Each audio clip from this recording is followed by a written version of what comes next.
नमस्कार. YouTube चॅनलमध्ये आपल्या सर्व विद्यार्थ्यांचं हार्दिक स्वागत. मी होळकर सर. तर आजचा आपला विषय आहे इयत्ता 9वी गणित भाग 2 हे आपण इथून चालू करणार आहोत. आता प्रत्येक व्हिडिओ बघत जा, शेवटपर्यंत बघत जा, सर्व व्हिडिओ बघत जा, कारण इथून 9वी तुमचं महत्त्वाचं वर्ष आहे आणि या इथं तुम्ही दुर्लक्ष करू नका. अभ्यासाकडे जास्तीत जास्त अभ्यास करा, त्याचा सराव करा. आणि आपण पाहणार आहोत इयत्ता 9वी गणित भाग 2 प्रकरण 1 संच. आता संच म्हणजे काय? तुम्ही कधी संच शब्द ऐकला का? म्हणजे सेट. संच म्हणजे काय? कशा कशा संच असतो?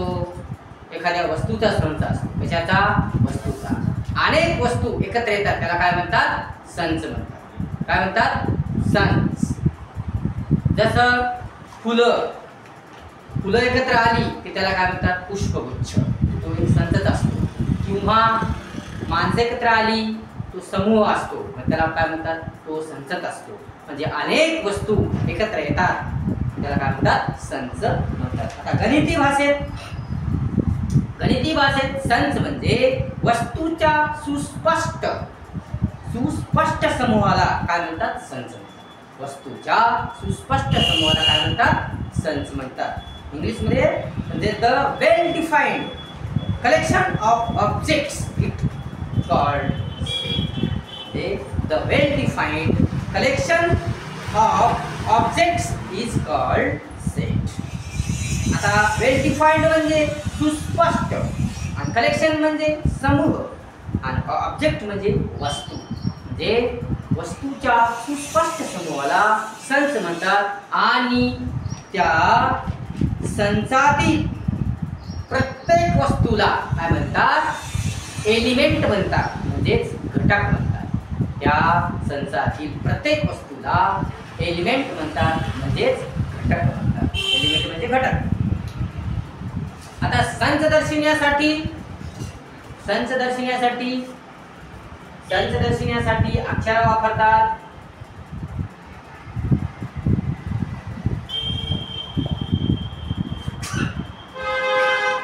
पहिल्या ABCDतले A, B आणि C, X, Y, Z ही अक्षरे संच दर्शविण्यासाठी वापरतात. आता संचातील जे घटक असतात, एलिमेंट असतात, ते वापरण्यासाठी दुसरी ABCD म्हणजे ABC, X, Y आणि Z ही अक्षरे वापरतात. दुसऱ्या ABCDतले अक्षर वापरतात. आता आपण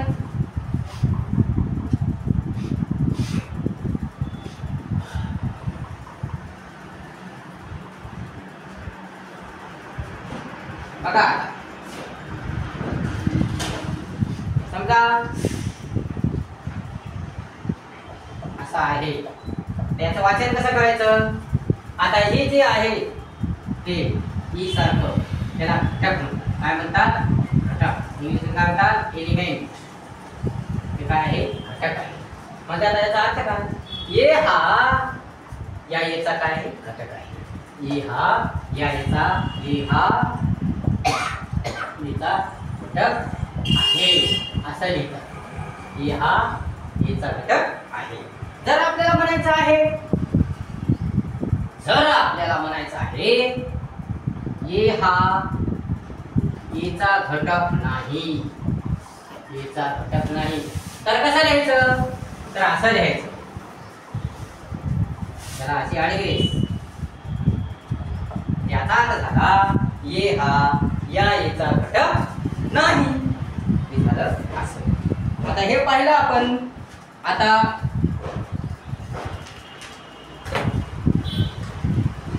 संच हा नैसर्गिक संख्या संच, पूर्ण संख्या संच, पूर्णांक संख्या संच, परिमेय संख्या संच आणि वास्तव संख्या संच हे अनुक्रमे कशा कशाने दाखवितात?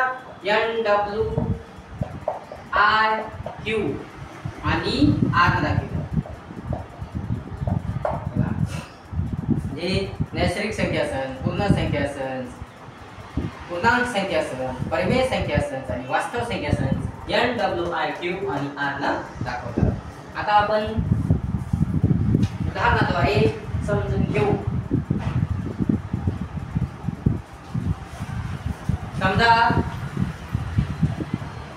n इक्वल टू ऑफ, आता याला महिरपी कंस म्हणतात. n बरोबर त्याला काय म्हणतात, महिरपी कंस.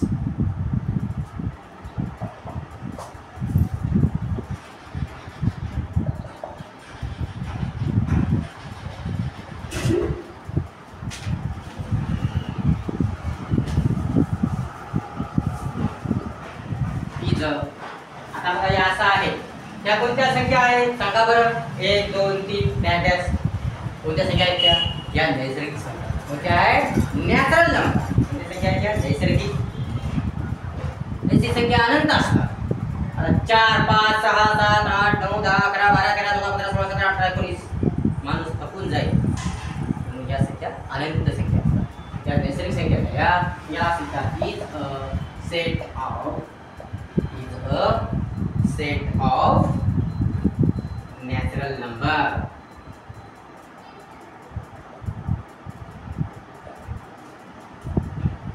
म्हणजे याला मराठीमध्ये म्हणतात नैसर्गिक संख्यांचा संच.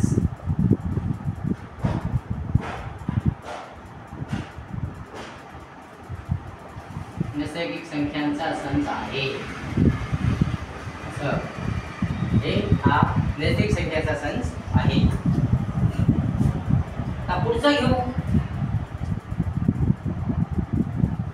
आता W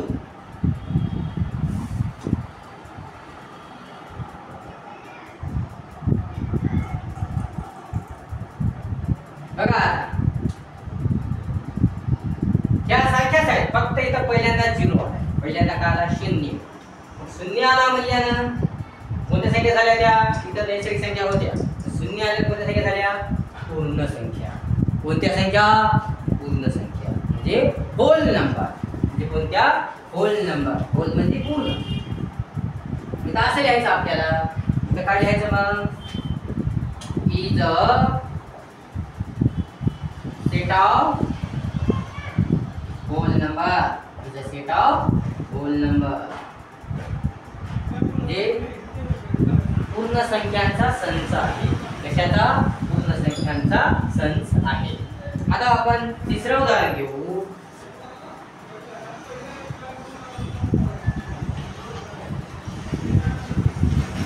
तुम्हाला याच्यासाठी संख्या माहित असणे आवश्यक आहे.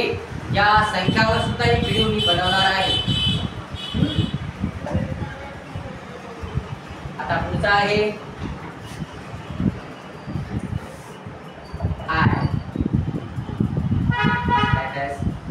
-3 -2 -1 0 1 2 3. आता या संख्या कोणत्या आहेत सांगा बरं.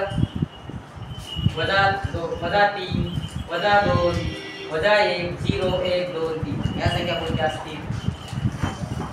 या संख्या कोणत्या असतील? तुम्ही संख्या रेषा तर शिकल्या असतील, ठीक आहे. संख्या रेषा शिकल्या. संख्या रेषावर अशा संख्या असतात. संख्या रेषा कुठून वाढत जाते? अशी इकडे वाढत जाते, ठीक आहे नाही. म्हणून आता बघा, ही मोठी की ही मोठी? ही नाही मोठी, ही मोठी. ह्याच्यापेक्षा ही मोठी ही, त्याच्यापेक्षा ही मोठी. कारण संख्या रेषा इकडे वाढत जाते, इकडे वाढत नाही. कोणीकडे वाढते? इकडे वाढत जाते. म्हणून याच्यापेक्षा मोठी कोणती? 1. याच्यापेक्षा मोठी 2. याच्यापेक्षा मोठी 3. याच्यापेक्षा मोठी 4. आता ह्या कोणत्या संख्या आहेत बघ? या इंटेजर नंबर आहेत. कोणत्या? Integers number. म्हणजे आपण काय म्हणतात? पूर्णांक संख्या आहेत त्या. कोणत्या? पूर्णांक संख्या. इंटेजर म्हणजे पूर्णांक संख्या. म्हणजे कोणत्या संख्या आहे? पूर्णांक संख्या. Is a set of integer number.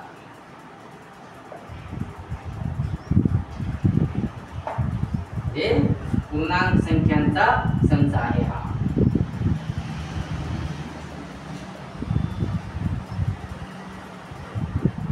हा पूर्णांक संख्याचा काय आहे? संच आहे. आता दुसरे उदाहरण बघू.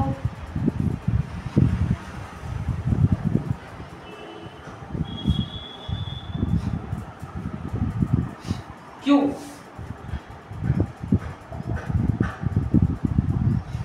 Q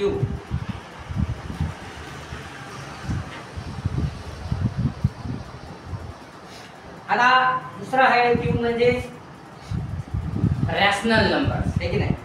अरे हे rational numbers is a set of rational numbers. Rational numbers तुम्हाला माहिती आहे, रॅशनल नंबर भरपूर आहे. दुसरं कोणतं रॅशनल नंबर्स. आता आणि रॅशनल नंबर म्हणजे परिमेय संख्या. कोणत्या संख्या? परिमेय संख्या. दुसरं आहे आर. आर म्हणजे रियल नंबर, म्हणजे कोणते? वास्तव संख्या. आर म्हणजे काय? रियल नंबर, वास्तव संख्या. आर म्हणजे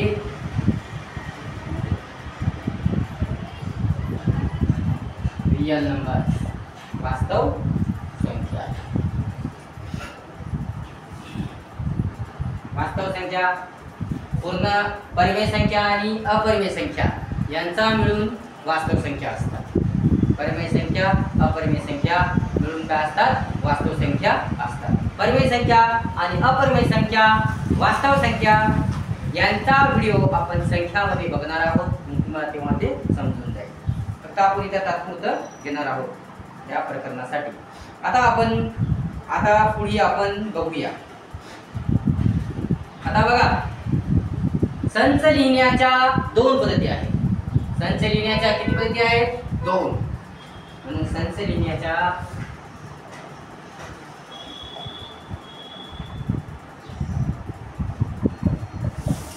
दोन पद्धती. एक आहे लिस्टिंग मेथड,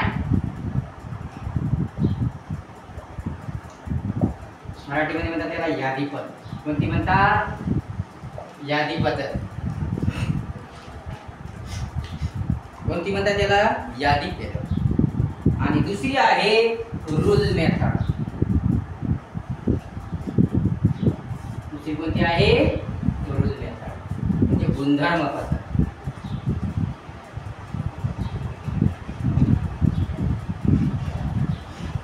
या संच लिहिण्याच्या दोन पद्धती आहेत. एक लिस्टिंग मेथड, दुसरी रूल मेथड. यादी पद्धत, दुसरी गुणधर्म पद्धत. आता बघा उदाहरण.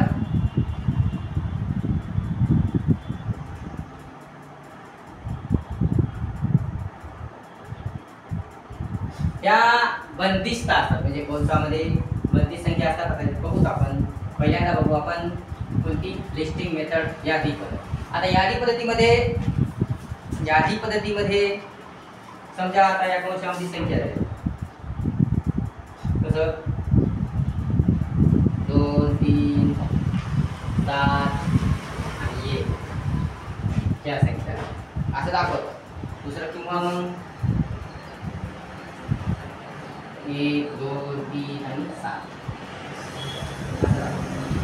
काय झाली? यादी पद्धत. काय झाली ही? यादी पद्धत. आता आपल्याला सांगायचे की सी हा डिव्हिजन या शब्दातील अक्षर संच आहे. आपल्याला म्हणायचे उदाहरणाद्वारे समजून घेऊ आपण. यादी पद्धत म्हणजे काय?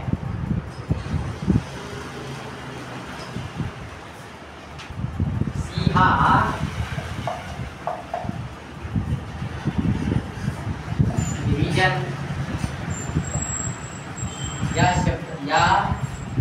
डिव्हिजन या अक्षर संख्येचे काय आहे? अक्षरांचा संच आहे. डिव्हिजन या अक्षरांचा संच आहे असं आपल्याला म्हणायचंय. आता यादी पद्धती कसा लिहितात मग? सी हा डिव्हिजन या अक्षरांचा संच आहे. आता यादी पद्धतीत कसं लिहायचं? बघा लिहू. सी बरोबर ब्रॅकेट मध्ये लिहा. आता इथं आय किती वेळा आहे बघा? किती वेळा आहे सांगा? 3 वेळा आहे की नाही? आय 3 वेळा असल्यावर 3 वेळा लिहायचा नाही, एकाच वेळा. किती वेळा लिहायचा? एकाच वेळा. बी कारण संचातील संच लिहा. दुसरं कोणतं? आय आल्यानंतर बी एकदाच आहे, एकदाच घ्या. बी त्यानंतर एस एकदाच आहे, यस. आणि ओ दोनदा तीनदा आहे का नाही, एकदाच. हो असं लिहितात यादी पद्धतीने. कसं काय लिहितात? यादी पद्धतीने. कसं लिहितात? असं लिहितात यादी पद्धतीने. किंवा आपल्याला दुसरं उदाहरण म्हणजे ई हा 5च्या पहिल्या 5 पटीचा संच. ई हा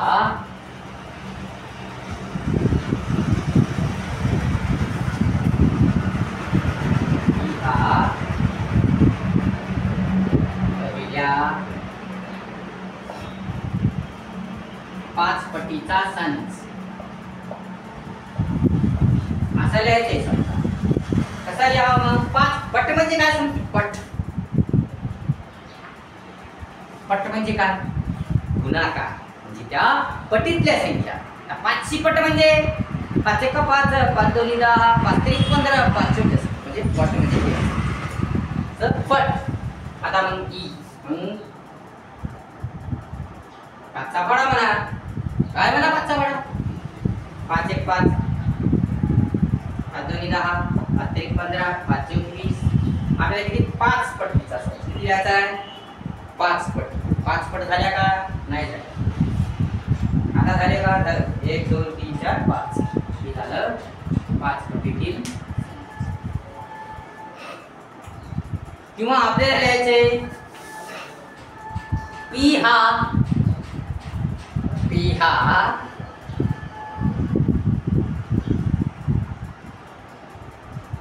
2 ते 13 पर्यंतच्या विषम संख्यांचा संच. असं लिहायचं. पी हा 2 ते 13 पर्यंतच्या विषम संख्यांचा संच. किंवा आपण इथं संच. आता याला कसं लिहितात? याला या पी बरोबर पी बरोबर काय येईल मग? आता 2 ते 14 मध्ये विषम संख्या कोणकोणत्या शोधा. विषम संख्या कोणकोणत्या असतात? विषम संख्या म्हणजे काय? ज्याला 2 न भाग जात नाही त्याला विषम संख्या म्हणतात. ज्याला 2 न भाग जात नाही. एक आणि एक येतात. समजा एक आहे विषम झाली. 2 विषम आहे का? नाही. 2 सम आहे. 3 विषम आहे की नाही? आहे. 4 विषम आहे का? नाही. सम आहे. म्हणजे एक आणि एक येतात त्याला म्हणतात विषम संख्या. म्हणजे 2 न भाग जात नाही. कोणकोणते येतील मग?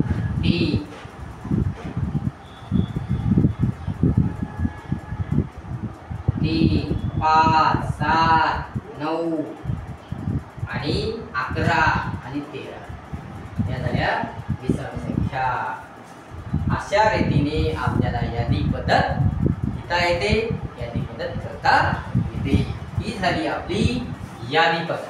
ही काय झाली आपली यादी पद्धत.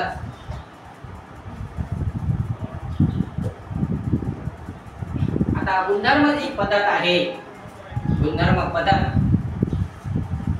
ती आपण पुढच्या व्हिडिओमध्ये पाहू. आता आपण या व्हिडिओमध्ये काय काय पाहिलं? संच म्हणजे काय, त्याची व्याख्या पाहिली मराठी इंग्रजी. त्याच्यानंतर त्याची काय उदाहरणं घेतली. त्याच्यानंतर संच लिहिण्याच्या पद्धती पाहिल्या. एक यादी पद्धत लिस्टिंग मेथड. दुसरी पुढच्या व्हिडिओमध्ये पाहणार आहोत आपण जी आहे रूल मेथड म्हणजे गुणधर्म पद्धत. आता लिस्टिंग मेथड तुम्हाला समजली असेल, उदाहरणाद्वारे आपण पाहिली. अशा तुम्ही किती उदाहरणं घरी करून प्रॅक्टिस सराव करू शकता. आणि 9वीचा जास्तीत जास्त अभ्यास करा, सराव करा. 5-6 वेळेस ते सोडून बघा. कोणतंही उदाहरण असो, कोणताही प्रश्न असो 5 वेळेस सोडून बघा. आणि गणिताबरोबरच इतर विषयाचा अभ्यास आतापासून चालू करा. कारण वेळ कधी जाते पता लागत नाही.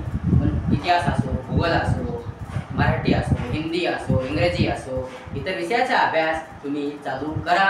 आणि एक एक धडा 5-6 वेळेस वाचा, समजून घ्या. भूकंपटी करू नका, लक्ष द्या, नीट अभ्यास करा. आणि 9वीला तुम्हाला पैकीच्या पैकीच गुण मिळाले पाहिजे अशा रीतीने तुम्ही अभ्यास करा. हे ठेवा. अशा प्रकारे व्हिडिओ जर आवडला असेल तर लाईक करा, सबस्क्राईब करा, शेअर करा. आता पुढच्या व्हिडिओमध्ये आपण गुणधर्म पद्धत बघूया. सर्व व्हिडिओ बघत राहा. धन्यवाद.